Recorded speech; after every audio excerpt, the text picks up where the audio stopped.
You're listening to an archived Cabral Concept podcast. After listening to this show, check out the most up-to-date podcasts available at stephencabral.com/podcasts or search directly on iTunes. And now, welcome to the Cabral Concept, where board-certified naturopath and integrative health practitioner Dr. Stephen Cabral shares how he was diagnosed at the age of 17 with a life-altering illness and given no hope for recovery. It was only after studying and traveling all over the world did he discover how to combine ancient Ayurvedic healing practices with state-of-the-art naturopathic and functional medicine to fully rebalance the body and re-energize it with life. It's time to discover how to get well, lose weight, and finally feel alive again. And now, here's your host, Dr. Stephen Cabral. And I wanted to share with you a little bit about the research I was uncovering after I stumbled upon this Harvard study on happiness. So I love to watch TED Talks. I find them pretty interesting. They're on all different topics, and I typically learn a lot away from my field of study, which is essentially health, wellness, weight loss, anti-aging. And even though this is on happiness and aging, as you'll find out, it came from a little bit different perspective. And so I knew that I wanted to bring you this research, but I didn't know which day of the week it might fit in best for you. Should it be at a Friday review? Should it be on maybe a house call when someone asks about happiness? Or should it be on our Motivation and Mindset Monday? And typically on these Monday shows, I'm looking to help to steer you in a particular direction for that day of the week. Meaning like, okay, last week we may have spoken about how it's not always about fighting all of the obstacles and struggles that we come across. That's giving our energy and bringing that type of negativity to the forefront can often lead to more of that. What I found after many, many years of fighting against is that instead of fighting against, I had to reframe that perspective. And so a lot of the Motivation and Mindset Mondays are about that. But today I want to step back just a bit. And because as we're talking about how we can better achieve our goals, I don't want to lose sight of oftentimes what's even more important when we get towards the end of our life. So there's a lot of studies, a lot of research, and I do read them. And I love books like The Blue Zones, and I love books, where they look at the oldest lived people and what do they eat? How do they live their life? What was their community like? What was their upbringing like? And this Harvard study on happiness, or Harvard study on aging in general, it actually first began, I believe, in 1938, yes. So it was essentially during the Great Depression. And what they did was they tracked the lives and health of 268 Harvard sophomores. And literally, this study is about 80 years old now. And I listened to the fourth director give his talk on TED. And so what started out as basically just looking at, certain parameters in terms of health and longevity and what people were doing. As the study started to progress, these Harvard students, and they're moving through their life, they're saying, well, why is it that some people are living longer than others? And for the people who are living the longest, what's their happiness quotient, right? How happy are they, even if they are living a long life? Because essentially, I don't think anyone really wants to live a long, miserable life, right? That's not in the cards for most of us.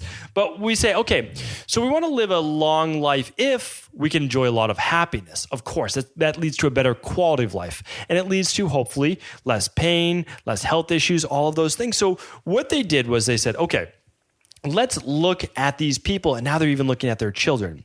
And what they found was this: that no one went into the study with the end goal of creating even more happiness. At that age, as a sophomore in college, and even when they've done the same exact questioning of millennials today, they say, what do you want when you graduate college? And they say, I want to be rich, or they at least say, I want to make a lot of money. And it wasn't back in 1938, but now with millennials, they say, and at least a good portion of them, I want to be famous in some type of way. So back then it was also, I want to have a great career. I want to be successful. I want to have a family, those types of things. But what was interesting though, was not a single person from that study said anything about empathy, attachment, or relationships. And that's the key right there. Because as we're younger, when we are younger, we're not thinking about the quality of the people in our life. We're not thinking the quality of our relationships. And the hard thing is those are hard to get back when we're older.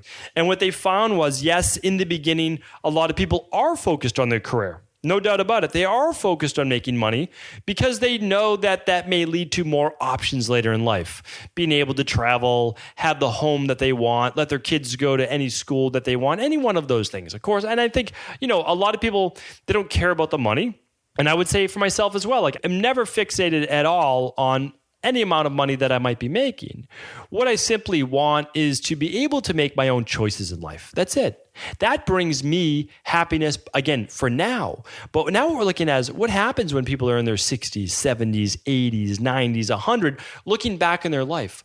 What happened was, past the age of essentially retirement, let's say 60s plus, what was most focused on was relationships.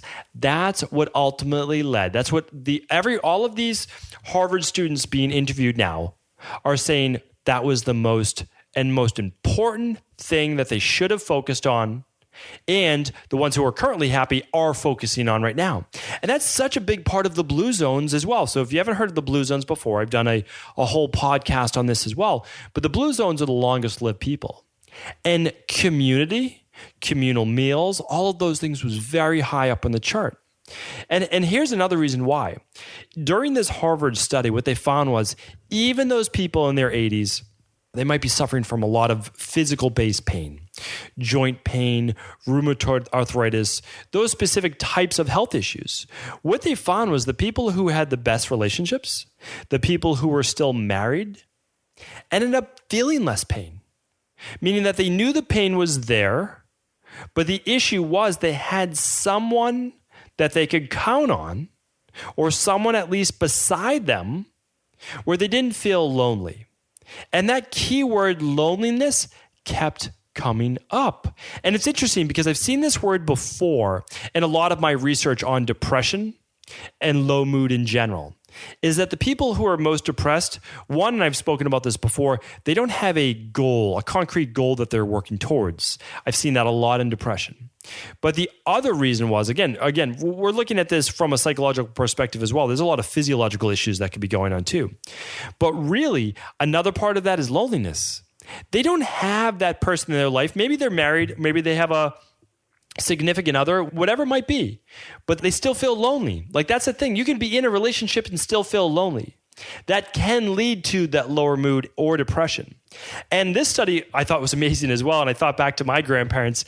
You can be married to someone that you bicker with a lot, but, and that's the key word, but if you feel like they have your back or that they're there for you when, you're all in, the chips are down, those people still had that type of happiness because they didn't feel lonely. They still felt connected, even though, there was that bickering. I remember, my grandparents always like literally back and forth, but you knew at the end of the day that they loved each other. They just literally, they were with each other 24/7. They, had been retired for 30 plus years. And it was just kind of like back and forth. You need a little bit of breathing room. But you knew honestly deep down that they did love each other, that they obviously cared for each other. They did things for each other all the time, even if they didn't necessarily speak the words or express it in that way. They did it through a lot of their actions. So it's so key that we work on our relationships now, meaning like if we're in a relationship, whether we're married or not, we want to make sure that that is the relationship for us. And I think that's key as well, because what we're looking at is, again, a lot of people can be selfless in their relationships. They can give up a lot of them, always be taking care of the other. But really, from a longevity and happiness perspective, you need to be making sure that you are being taken care of as well. And that's not just from like a financial standpoint, and of those things, emotionally, that you're being emotionally taken care of. So does your spouse, now they might show it in their own way. Nobody's perfect. Believe me, I'm not perfect. Nobody has the perfect based relationship. But what happens is you need to know and you need to feel deep down that you are cared for, that you do have a connection with at least one other person. Maybe it's a best friend that you spend a lot of time with, right? Maybe it isn't a spouse, but you need to feel that connection. You need to not feel lonely. And I know for a lot of people, this can be one big trigger for why they haven't overcome the wellness-based issue, the weight gain based issue.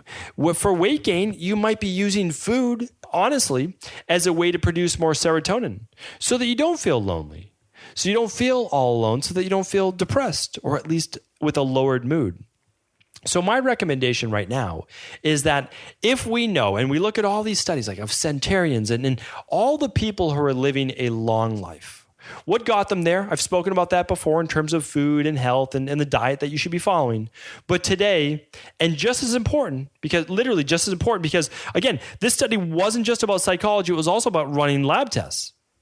And so what's happening is when they're running these people's labs, they're saying, wow, the people who are most happy have pretty good cardiovascular function, have all of these other good biomarkers compared to those other people who aren't as happy.